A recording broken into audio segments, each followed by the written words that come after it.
Hi guys! For today's gala, eto na po ang day 2 namin dito sa Singapore. Nasa episode 10 na din po pala tayo guys. At syempre, another day, another adventure na naman. Kasi guys, para sa amin, bago to kasi mag-MRT kami sa ibang bansa sa Singapore. Let's go guys! Samahan nyo kami mag-adventure this episode 10. Ang first destination guys ay Outram Park. Sa mga nakapag-Singapore na dyan, alam nyo na to kung saan ang destination natin pagka-Outram ang bababaan.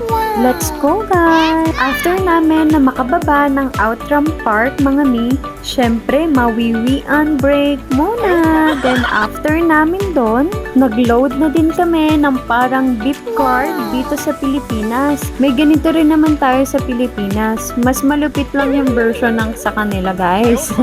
Then charan, another map na mas malaki ulit sa akin guys.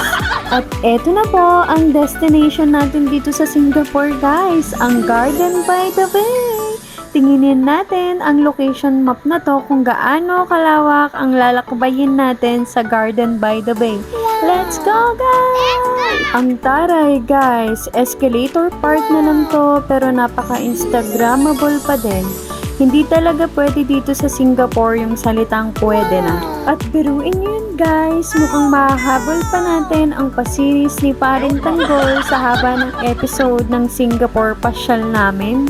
After namin na makalabas ng MRT guys, nasa Garden by the Bay na tayo. Oops!